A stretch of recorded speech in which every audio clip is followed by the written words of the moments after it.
Welcome back to the Star Trek Critic. Today begins the Star Trek animated series, which could be considered the fourth season of the original series, or maybe just a cartoon during the golden age of Saturday morning TV.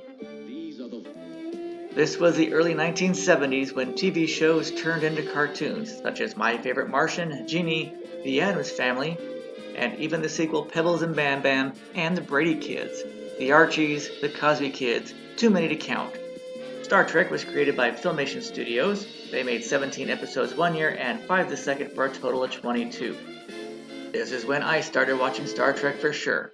And there used to be a film strip for kids you could buy and shine a flashlight through them on the wall, which is the greatest toy you can have when you're 4 years old. So if you have one of those, I will pay good money for one. I can't even find a picture of one on the internet. These shows were only 24 minutes long, so my review will also be shorter than my original series reviews, and since these shows were meant for kids originally, there will be no adult commentary here either. Aww. The first episode is Beyond the Farthest Star. The crew find a lonely, hostile alien way out in space. According to the stardate, this episode takes place after the empath and before Spock's brain, so it's somewhere in the middle of the third season instead.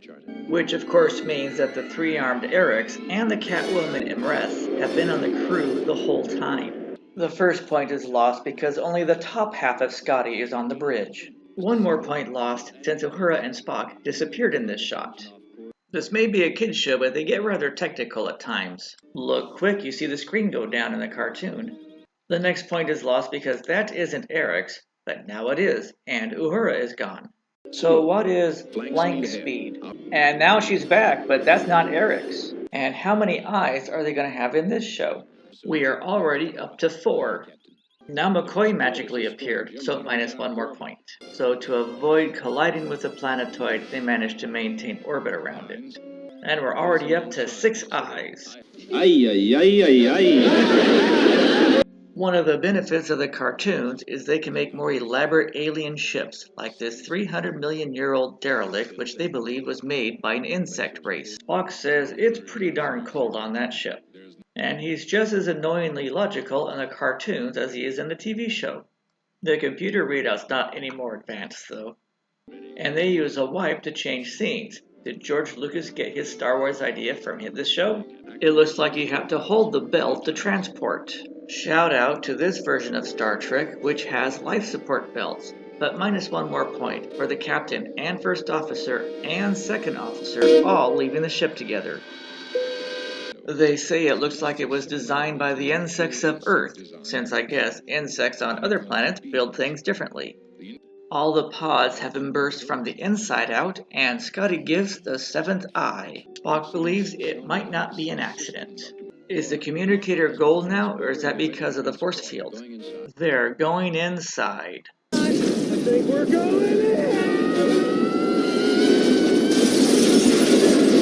Kirk poses like Peter Pan, and he says millennium's wrong, it should be millennia. Motion, sound, light, heat. When did those become the 4 elements? McCoy and Scotty say they feel like they're being watched, which gives Spock a chance to act logically superior. Sometimes the art is pretty good in these cartoons. So they find a way to tell off Spock by saying we're all primitive compared to this ship. The next point is lost for Spock firing at the button instead of just pushing it. And this door opens up a lot like V'ger does in the first movie. Didn't they already have artificial gravity though?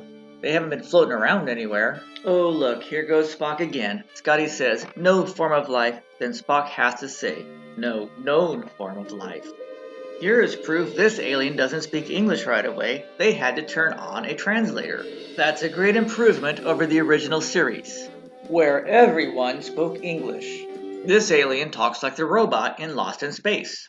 The creature tries to warn them, then explodes.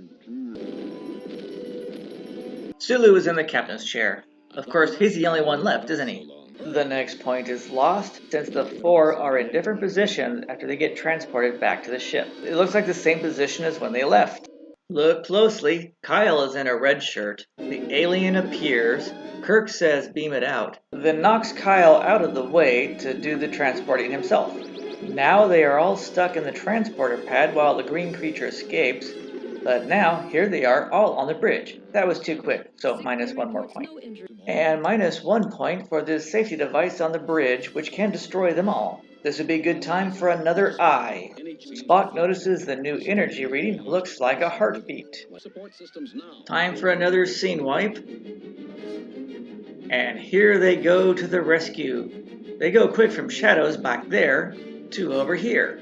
It looks like Scotty is being eaten alive by the trash can. Life support is being shut down all over the ship, so this means Kirk needs to pose like Peter Pan. The alien has taken control of the computer, but not enough of it to control the ship. Scotty made it back to the bridge just to give another eye. Spock refers to it as a magnetic organism. The alien uses the Enterprise to destroy the derelict ship. So they are going to compute the slingshot effect the old-fashioned way so the alien doesn't know. This alien wants to go to the center of the galaxy to see Shakari. Spock says that's not a good idea because this thing can reproduce. Even the animated Kirk has to do a stunt on the screen. Kirk's plan is to aim the ship at the planet to scare the alien out of the Enterprise, and because of his safety belt, the terribly placed protection death laser can't zap him. Now the alien cries for help because it's so lonely, but I don't think they're going to go back to help it. And they fly off into space until next Saturday morning.